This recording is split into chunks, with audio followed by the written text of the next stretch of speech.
Place a kiss on her ring finger. Rick, you never told me about that part. Then you show her the tiny red diamond, flush-mounted inside the ring, that will forever be in contact with her finger. Why is it red? Because that's when the giver says to the one, "Wherever you go, my heart goes with you." I give you this kiss. I give you my heart. The red diamond is a secret symbol of that sacred moment. The center diamond on the outside of the ring is for the whole world to see. But the tiny red created diamond inside the ring is only for the two of them. The One collection of engagement rings is available exclusively at Kessler's. To find the Kesslers nearest you, Visit KesslersDiamonds.com. Come on into Tyson's, more for you.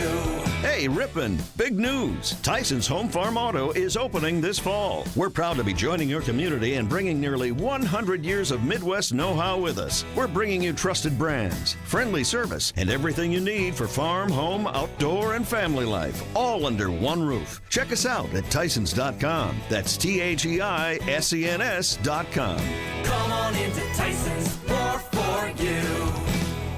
This is Brewers Extra Innings on WTMJ. Brewers Extra Innings is brought to you by Cider Heating, Plumbing, and Electric.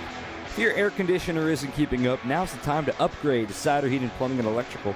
They're offering $1,500 off new central air systems.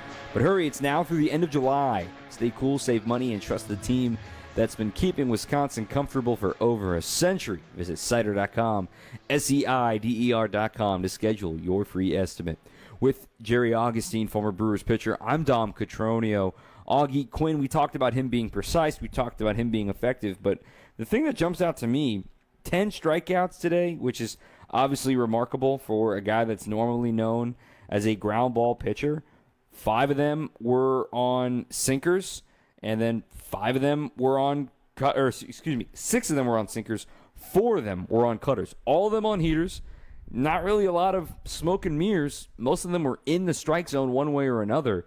I think whenever he's getting swings and misses, that's indicating that the stuff is moving late. And there's a difference between a sinker that's meant to be hit in play and a sinker that can get strikeouts. And I lean on you to elaborate the difference, because I felt like we saw the late-moving, oh my goodness, I can't believe that's a strike sinker, and we saw the swing and miss come in underneath your hands to the righty sinker. Yeah, you really did. When he throws the ball, it's just a matter. He kind of looks like he almost throws 2 types of sinkers. One that he just throws more of his three-quarter arm to get the ball, and the ball has a little bit of sink in it. There's at times he'll throw a couple of pitches, and I believe he struck out a couple guys on the other team with sinkers where the ball seemed to go straight down, and that's been having really good command of what you want to do and sort of baseball where you want to. And I remember, I think he struck out Hernandez with a good fastball. He had him.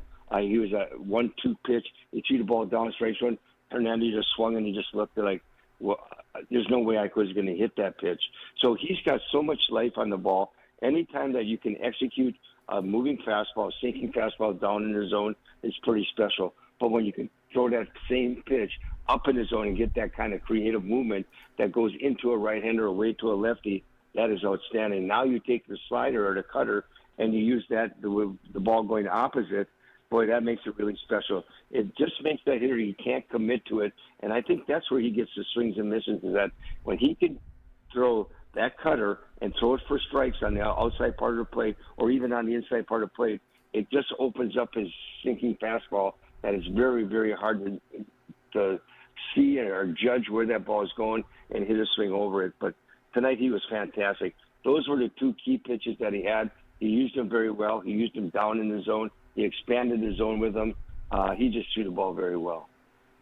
And then, we can go under the hood here, too, about why those pitches were so effective today and what was different than usual, perhaps. But what I see is the command, once again, that he was able to dominate that backdoor sinker, if you will, to righties, given there are quite a few righties that are never out of this order for the Dodgers. And then I thought he did a great job at the scouting report against Shohei Ohtani. He loves to ambush. He'll make him uncomfortable, make him move his feet, get inside against him. He's not your stereotypical lefty that likes a pitch down and in, because, yes, he can hit any pitch out of the yard, but when you keep Shohei off balance, it keeps the rest of the lineup off balance. And when we look at this, too, there's a stat that I love to use.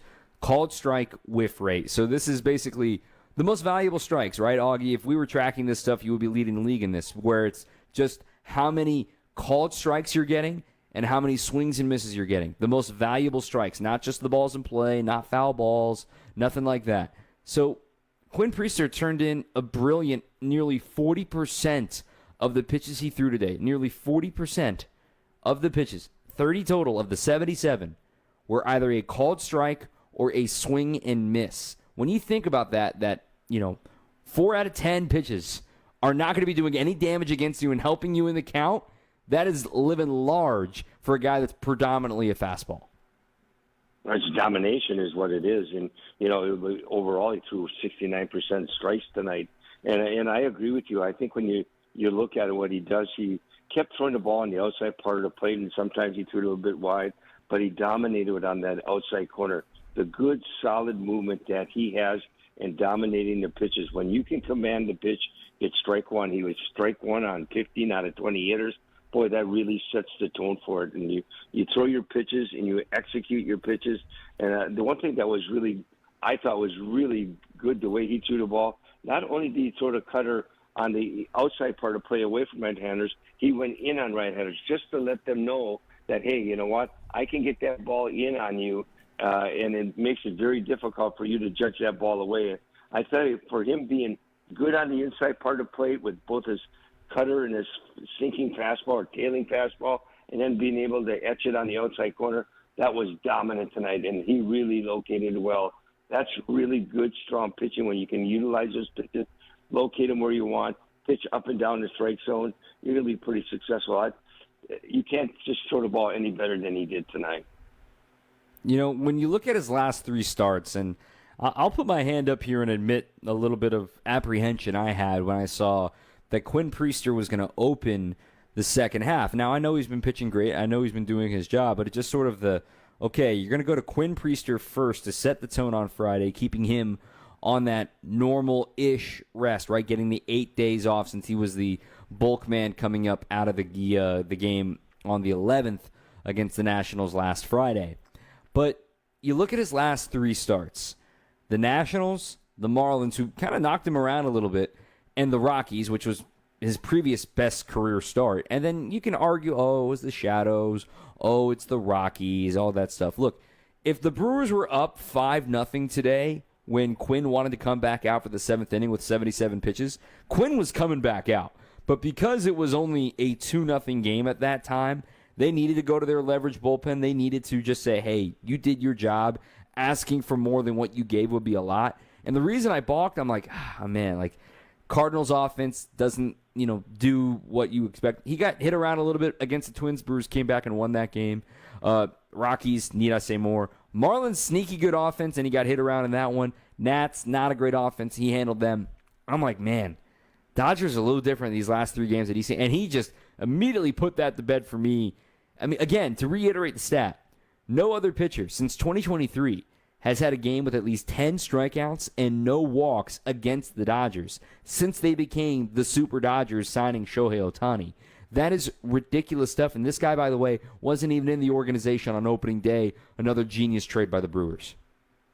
Oh, and just a great move by Matt Arnold. I think the one thing in when you look at starting who's going to start that first game after the break, and I think one thing they want to do is they wanted to keep Priester in his routine. We talked so much about it, that he's not a guy that when they obtained him via trade that they were able to send him to the minor leagues. And in other words, he was right in the big leagues, learning in the big leagues. And we saw during the game that after he was done, he and Chris Hook were really going through the whole game, pitch by pitch, just talking about the things that were successful. I think the last time out that he pitched his fastball, I thought he had a really good sinking fastball, and he started using the cutter, and he started to locate it well. So I think going in to keep him on routine, I think that the Brewers were thinking, here we're going to Dodger Stadium. It's a pretty good ballpark to pitch in. You keep the ball down, you're a single ball pitcher, you can be pretty effective. Let's give it to him. Let's give him the ball, see what happens. And I'll tell you what, he took the ball, and oh boy, did he make it happen. He was just as good as you can be with both those pitches, dominant pitches that he has, his sinking fastballs and those cutters. He is dominant tonight. But I think that had a lot to do If the decision say, hey, we're going to go into Dodger Stadium, let's go in, let's throw a guy who's a good ball pitcher and see what happens. And Priester really stepped up tonight.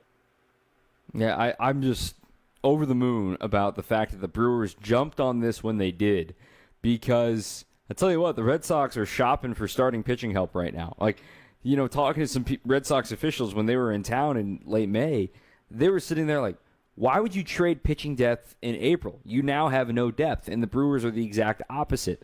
And the Andrew Vaughn trade, we talk about that, being opportunistic with the Brewers, it's what they do. It should stop surprising people, and I think we're finally getting to that point for the rest of baseball. Take a quick breather. We got to talk about Durbin. We got to talk about the Rookie of the Year race, because Caleb Durbin needs to be included on this. 855-616-1620, 855-616-1620 on your home of the Brewers, 620 WTMJ. So how is that possible? 1.9% real estate commission? There must be something you're not telling me. I hear that a lot. The truth is, everybody could do it, but they choose not to because folks keep paying more than they have to. I guess they just haven't heard yet that Century 21 Benefit Realty can make that 1.9% real estate commission promise on the sale of your home and stick to it.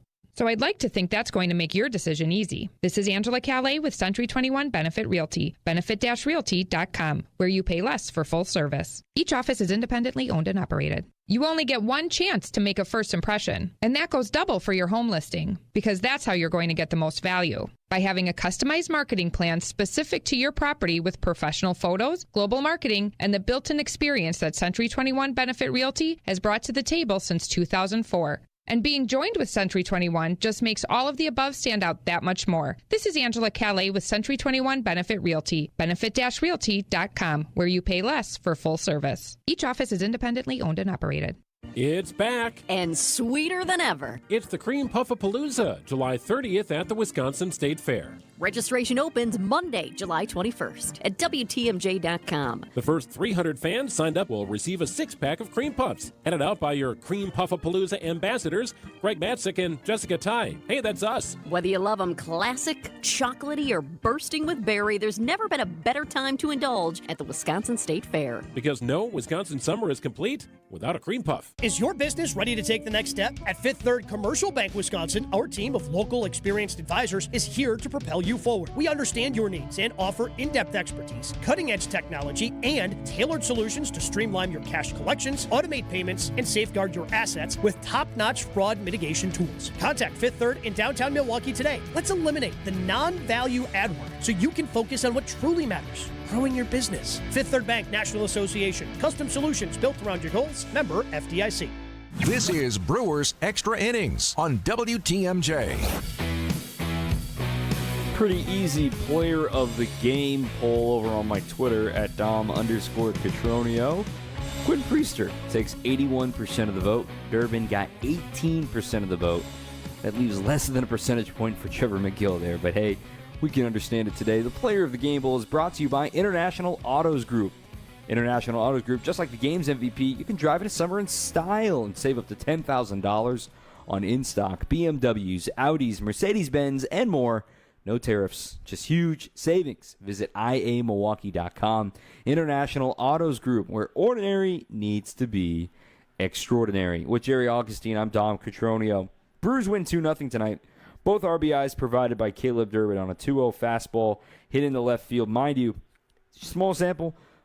Right-handed opponents were 0 against Tyler Glasnow's sinker so far this year, and he torches it for his second hardest hit ball as a big leaguer, a double into left field. Then a dead center field home run. He didn't swing and miss at a single pitch today. He saw a total of 20 pitches, didn't swing and miss in any of them, had 2 hits, even had a bunt, wasn't his best bump, whatever. Had an 8-pitch battle that ended in a ground out earlier in the game. I know I've said this too, that Gino Suarez will be a great fit on this team and what we've talked about with what the Brewers are going to be trying to do at the trade deadline. Caleb Durbin's here reminding folks, guys, I've been one of the best hitters in baseball, not just among rookies, one of the best hitters in baseball since late May, and directly coincides with this hot stretch for the Brewers. He deserves a little more respect, including from myself, about how quality he has been playing. And today, obviously, he's the entire offense, but maybe Gino isn't in the cards for the Brewers. Maybe it's something else that we're not expecting. It might be. I'll tell you what, when you look down at third base, the way Durbin has played down there, you look on the defensive side, he just made some great plays and had been right in the middle of a lot of good, solid defensive plays. But his offensive things that he has done for this ball club, I think he's hitting over 300 his last month. But he goes up there and he really gives you a good at-bat. He doesn't strike out. He puts the ball in play. He gets on base. He runs the bases well. He can steal a base for you. He understands the game, and it's so interesting to watch him when he's in the game and he's on base. He's always looking around. He's looking where the players are. He's looking what he's doing, because if the ball's hitting a certain spot, he wants to make sure that he takes advantage of what he can on the bases. So when you talk about a young man who's going out and will do anything he can to help a ball club win, I tell you, Durbin's one of those guys. And I remember I saw him in spring training. He was leading off for the Brewers, and later on in spring training, came up the first time, laid down the bunt, got on base, stole second, fly ball, went over to third, another fly ball, he was home. He scored a run on just because he used his speed of, first of all, getting on base, stealing a base, getting over on a fly ball, and it's scoring on another fly ball. So you look at what this guy does in the game, heads up, good, strong player, wants to do well, and I'll tell you what, over the last month or so, when this team has been playing well, he's been in the middle of a lot of big rallies and a lot of big at-bats that he's given this ball club has really helped. The stretch begins in the finale against the Orioles on May 21st for Durbin in particular. That's a 45-game stretch, well over 150 plate appearances in that time, too. He's hitting .322 with a .401 on-base percentage and a .470 slugging, 14 extra base hits. He has 14 extra base hits, 14 walks, and only 17 strikeouts over those 45 games. And just going back to May 21st, now this goes into today, does not include today's action. If you sort it by some of the advanced numbers, or if you want to look at like OPS, perhaps let's just look at OPS for this particular thing. When you look at it, Eugenio Suarez is one of the best offensive threats in baseball. A .969 OPS since May 21st. That's 13th in all of baseball, regardless of rookie or not. By the way, Jackson Chourio and Caleb Durbin are both in the 840s, which is in the top 50. I'm not saying it's like, oh my God, it's MVP type stuff, but I'm just reminding you, I'm just going to expand this list here and react to some of the names live that since May 21st, Caleb Durbin has a better OPS than the following players: Corey Seager, Bobby Witt Jr., Gleyber Torres, Spencer Steer, Wilson Contreras, Ryan O'Hearn, Pete Crow Armstrong, Vlad Jr. Do you get what I'm saying here? This dude continues to play well, and this is almost a 2-month stretch exactly now. It'll be 2 months on Sunday that, hey, this is everyday quality play out of a rookie at third base. Well, he gives you, it's so neat about him. He goes out and he gives you 100%. When he crosses those lines, you're going to get everything he has, and he's going to do what he has to help your ball club win. And, we talked before, he does so many good things on the defensive side of the ball, but in the side tonight, the big double play that they were able to get. But on the offensive side, he just doesn't strike out, like you said tonight. He didn't swing and miss any pitches. He puts the ball in play. He understands what he has to do, understands the strike zones, and will do what he has to do to help this ball club win. And you look at where he hits the ball. He'll hit the ball all over the ballpark. He's one of the guys that gives himself up. He's going to go out and try to do something to help your ball club. And I'll tell you what, he's second amongst all Major League rookies in RBIs now. That's pretty special coming out of a guy who hasn't been at third base all season long. Yeah, he's been phenomenal as advertised. I know MLB.com put out a poll today that Jacob Mizorowski is going to win the National League Rookie of the Year. He very well might.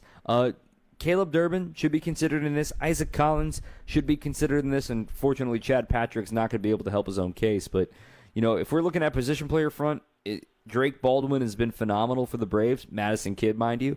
But, look, Caleb Durbin, man, for learning third base on the fly, being a positive defender there, he deserves all of the kudos. Real quick, you just reminded me of something, talking about the little things in the bunts and everything. I want to go back to a moment. 6th inning, 1-0 game. Dodgers batting. They get their 8-hitter with a leadoff single. Now, in a different time, of course, the pitcher would be batting ninth, and you're guaranteed to put a bunt down. And it's Tommy Edman, who's been dealing with a fractured toe. He hasn't been 100%. The Dodgers swear by not bunting. This is what they do. They have the fewest bunts in Major League Baseball, or rather in the National League.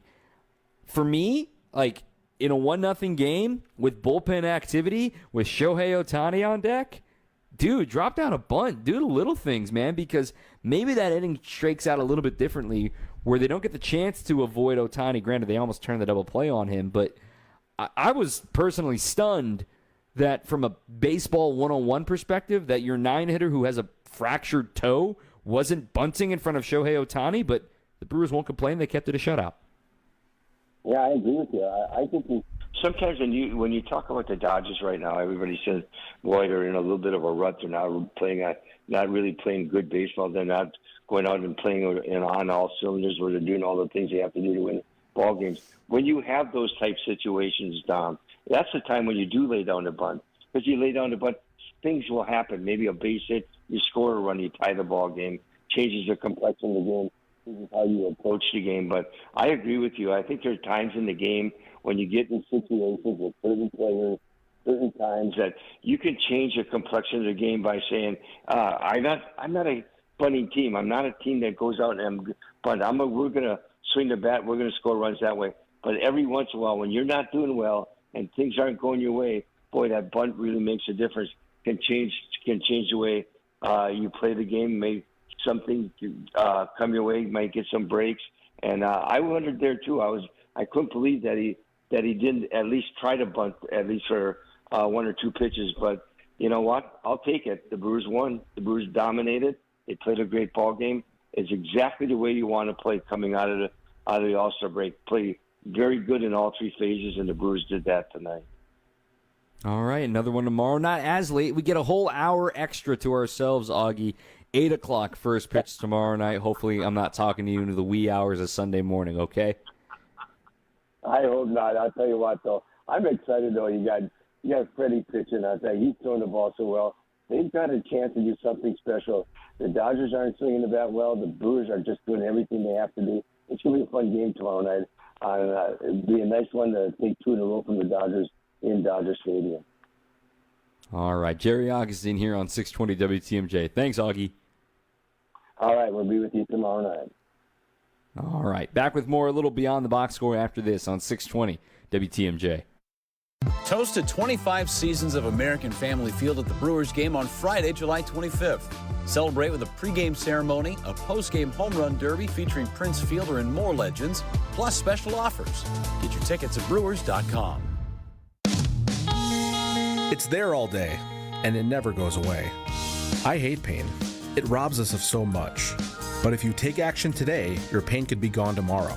Because at Rejuvenex, we harness the power of Toradol and hyaluronic acid to calm the inflammation and cushion joints. Rejuvenex treatments are safe, they're FDA approved, and in most cases, insurance, including Medicare and Medicaid, pays for them. At as low as $65 per injection per joint, our treatments are affordable. It's not a gimmick. It's pharmacological medicine administered in office in a simple and convenient manner. And with it, our patients have been able to avoid risky surgery and begin to stop the onset of arthritis. I'm Rejuvenex founder Richard Salinas, and here we've made pain treatment as easy and affordable as it can be.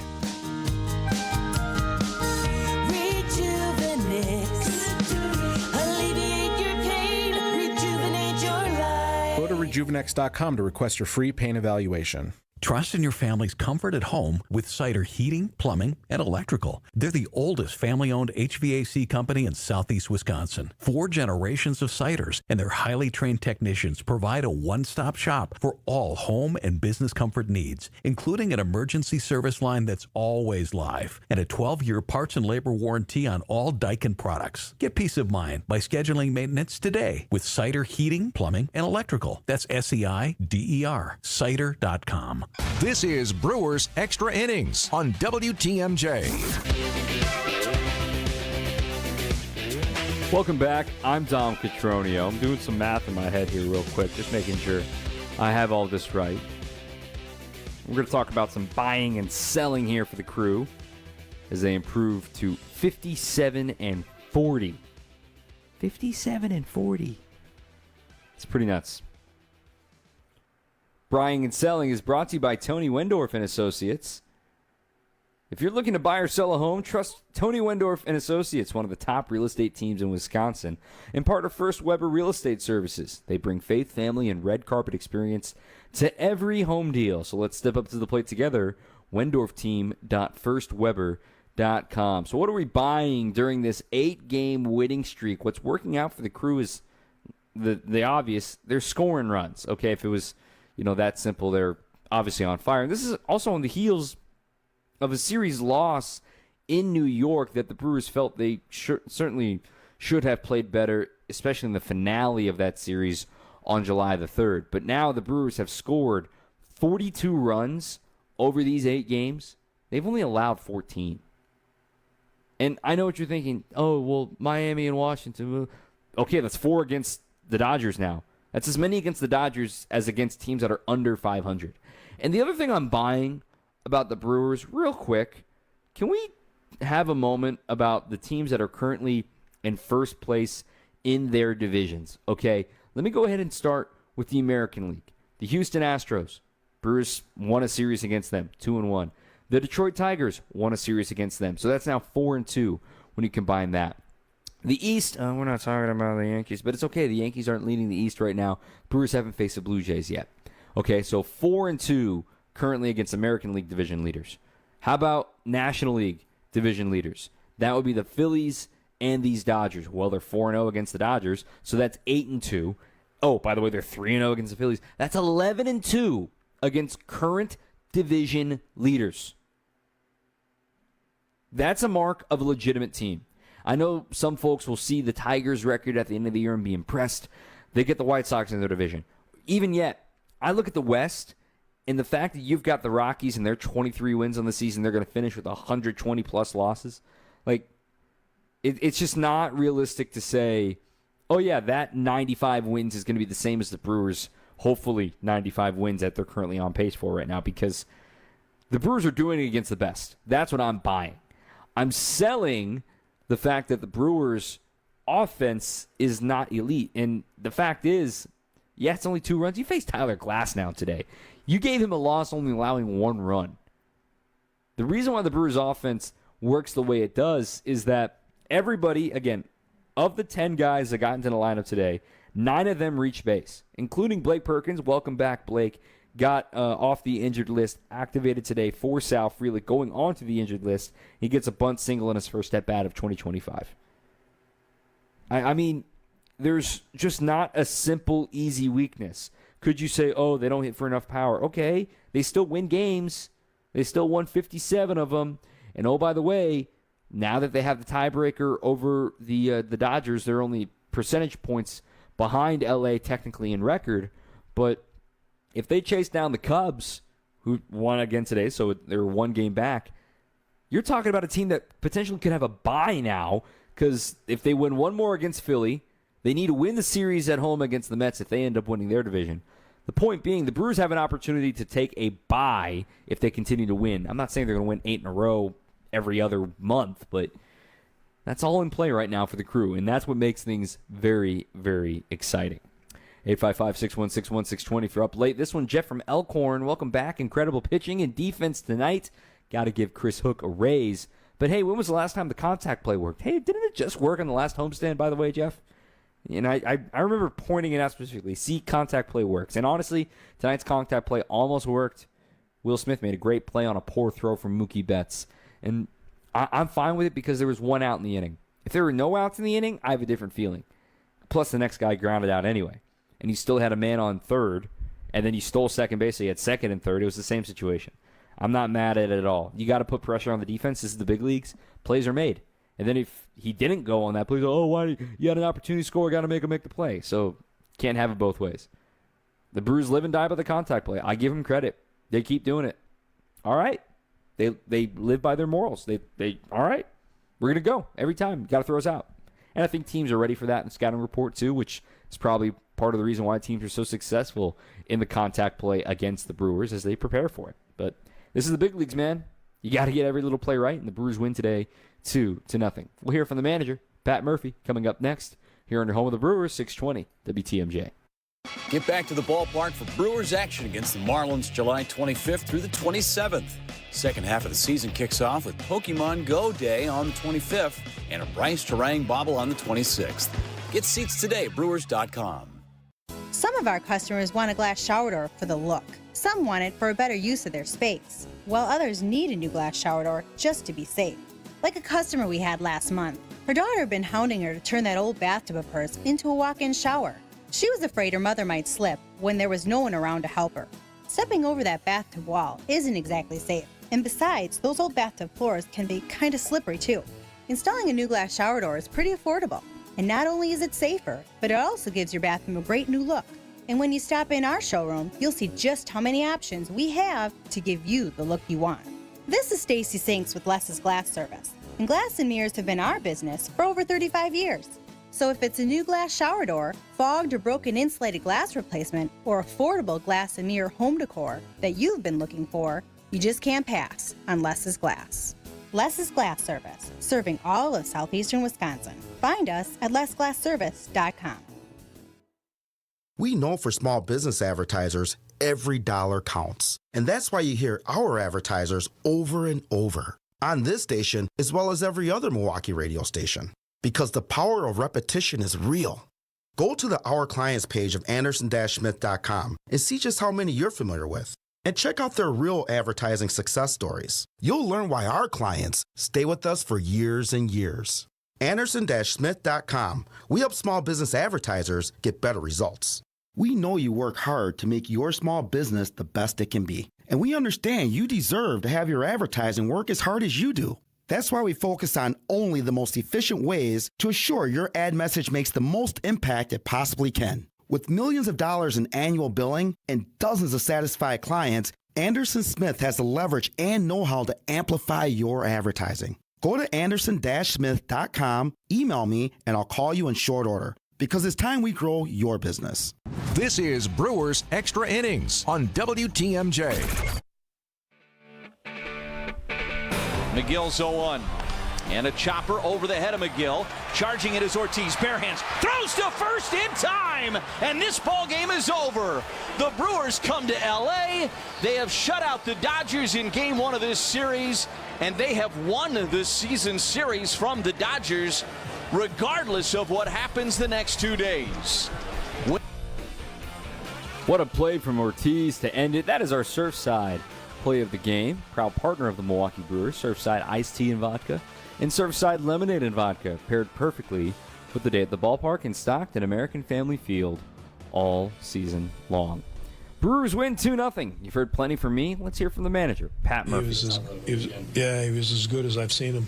You know what I mean? And we were going to take him out for Freddie, or for Ohtani, and I just felt like he deserved it. He's got 6 innings of shutout going, and I felt like he deserved it, and he would grow a lot from doing this. And his stuff was still solid. And William and him did a great job navigating through a great lineup. And I hope Priester realizes how good that outing was. And then our bullpen, all of them, Uribe, Koenig, and McGill, that was nice. What about just how efficient he was, too? It was only 77 pitches, and there was a couple, like the 7-pitch inning, and he was able to get through them really quickly.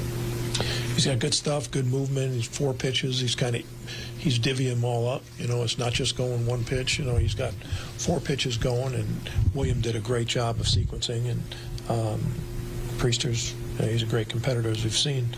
And, so we had good defense behind him. And the catch by William goes unnoticed. You know, the line drive double play with Durbin and Terang, and Ortiz's play at the end. Unbelievable. So played good defense, and offensively we could have capitalized more, but Durbin was kind of a one-man show there for a while, but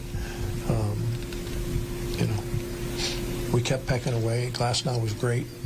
He was fabulous, throwing 100 in the 6th too. So they're going to win a lot of games with that guy pitching in that lineup. So. Just earlier today, you were talking about how much you love how this team has competed. Just how did you see that mentality manifest itself tonight? Yeah, they stayed after it. You know, it's hard to beat the Dodgers at home, and it's hard to come in here if you've never, you know, I'm not sure many of these guys have been here before. Durbin's never played here, and I don't think Collins has played here. Andrew Vaughn, I don't think, has played here. You know, the other guys have maybe been here once, and, you know, we haven't done great here in the last couple of years, so it was nice to get the first one. You know. Have you seen Quinn's cutter be that effective? Yeah, I mean, you know, it's been a 50-50 pitch. It hasn't been that great, but it was effective tonight, and they had to honor it. And then when you got the ball going one way and another one going another way, that's tough to do and tough to handle. He was crisp early as I've seen him, so that little added rest I think really helped. So. You guys are playing with the Dodgers back to back, and I'm sure there is an advantage and disadvantage. Like, how did you use that last, outing in Milwaukee for this one? How do we use it? Yeah. Well, it doesn't get any easier, that's for sure. And when you get the good results at home, and then you got to play them on the road, you know they're going to come back. Yeah, you understand they're going to come back with a vengeance. And yeah, we've played a bunch of close games against them. And things have went our way, so it helps you prepare a little bit because you're used to it. You know who's hot and who's not. You know who might be a tick off their game, and you might make a decision because, well, you know what, so-and-so's not swinging like he normally does, so we can attack him here differently. And that's really on William. Contreras deserves a lot of credit with how he attacked him tonight. Murph, what's the significance of taking the season series against them? Yeah, I don't think that's been done in, 2014. Since the turn of the century. I don't know. I don't believe I'll. No, I feel like it's been a long time. So that, but I don't think in terms of season series. I know there's a significance there, but I don't like to even think like that. I hear the facts and I go, okay, good, but let's just continue to play good. I think, offensively we left some things on the table tonight. So. Yeah, hopefully we can continue to improve. But, Collins had good at-bats and helped us. Durbin was unbelievable. These are guys that you guys have never heard of. There's nobody in Japan who knows Isaac Collins or Caleb Durbin. Happy, as we call them. No one in the whole country knows who they are. Is that true? I don't know. You said it. I didn't see it. Am I not supposed to say that? Baseball fans, Murph. I'm saying they're good baseball fans. They don't know who those guys are. I don't think he's wrong, but to call him out like that, I don't know. If you've never been around the Dodgers during the Shohei days, or even during the Angels, I mean, it is a traveling circus. Everybody is there to cover Ohtani. And now they've got Yamamoto and they've got Roki Sasaki. They've obviously got more than just Ohtani, but probably right. They have no idea. Why does this team keep beating? Who is this? Where is Milwaukee? What? Anyway, Brewers win 2-0. Go for another series win. Why not? Make it 9 in a row. Preview tomorrow next on 620 WTMJ. Hey, ESPN Milwaukee fans, Brian Balaga here for Surfside. Summer is heating up, and there's nothing more refreshing than an ice-cold Surfside iced tea and vodka or Surfside lemonade and vodka to break the heat. Made with real brewed tea and real vodka, Surfside is only 100 calories, 2 grams of sugar, and 0 bubbles. That's right, no carbonation, so it's easy to sip and enjoy no matter what your plans are this weekend. Look for the can with the sunset stripes, sold at bars, restaurants, and stores near you. Must be 21. Please drink responsibly. Elevate your escape during the summer of Audi at Audi North Shore and Audi Milwaukee, where you can save up to $15,000 on a new Audi or get low 2.99% financing for 72 months at Audi North Shore in Brown Deer and Audi Milwaukee, members of the International Autos Group, where our ordinary needs to be extraordinary. On select in-stock new units, savings include customer credit and dealer credit. Financing with approved credit, $15.19 per month per thousand finance. No down payment required. Artwork, especially original artwork, can be pricey. But when you take it in on consignment from nice people like you who are just ready to change the look of their home, you can price it right. And you'll find a lot of it at Design Exchange. Beautiful frame pieces by a number of notable artists. And new ones pop in all the time. This is Katie with Design Exchange, where discerning buyers with discriminating tastes come to find premium home decor at a value. In Heartland and Pewaukee. Design Exchange. Now these tend to fly off the shelves. But don't worry, because our connection supplies us with a lot of them. Vintage ceiling tiles from once great old buildings in New York City that make for ultra-unique artwork. These items are definitely hard to find from anywhere else around here. So come take a look, and you'll probably find a treasure. This is Katie with Design Exchange, where discerning buyers with discriminating tastes come to find premium home decor at a value. In Heartland and Pewaukee. Design Exchange. What's on Tap with Sandy Max, keeping you updated on culture and creativity. Photographer Eric Halverson. Whatever moment I can see. It sounds a little cheesy, but being able to see the moment in any given space really helps a lot. I've been in Milwaukee all my life, so it means a lot to me to be able to show my viewpoint of how I see Milwaukee. That's one of the things that I think is special about artists of all kinds is artists tend to see things in a different way. What's on Tap with Sandy Max, weeknights at 6 on WTMJ. This is Brewers Extra Innings on WTMJ. All right, a little earlier tomorrow as we wrap up the program here. 8 o'clock Central Time will be first pitch. We're on the air at 7, yours truly. We've got you covered for Brewers warm-up. Break down some of the roster moves that were going down these last 48 hours or so. You know, the Brewers had to put Sal Frelick on the injured list. They hope to have him back next week. We'll break it all down on Brewers warm-up. So that starts at 7 tomorrow evening. Freddie Peralta making his first start of the second half. He was a subject of Brewers Weekly yesterday on Thursday. You can find that in your podcast feeds, Brewers All Access. That I gave him my first half MVP. I didn't meet any backlash to it, which means, okay, I think we got that one right. So he's continuing his quest to maybe be the first Brewers 20-game winner since Teddy Higuera, 86. Whew. Only 3 have done it all time. Nobody's done it in the new millennium. Closest was Chris Capuano. He had 18 wins, I believe, 2015. Nonetheless, so he will continue his march. He's going up against Emmett Sheehan. That's tomorrow, again, 8 o'clock first pitch. Then Sunday, it's the experienced Southpaws. We're not calling them old. Jose Quintana and Clayton Kershaw. Maybe the last time the Brewers will see Clayton Kershaw. Who knows what October could hold, but the Brewers are in really, really good shape. Then you line up for the Seattle Mariners like this. Brandon Woodruff on Monday against All-Star Brian Wu. Jacob Mizrowski on Tuesday against George Kirby. And then on Wednesday, Quinn Priester against Luis Castillo, who pitched tonight in a win over the Astros. So some really marquee pitching matchups coming up against the team that's known for his pitching, the Seattle Mariners, this week. We'll be talking to you again tomorrow. Thanks for staying up late with us here on WTMJ. Big thank you to our producer, Matt Yazel, staying up too. I'm Dom Cotroneo. Talk to you tomorrow at 7. Keep on swinging. Erica, it's good to see you. How are things at our amazing Germantown location?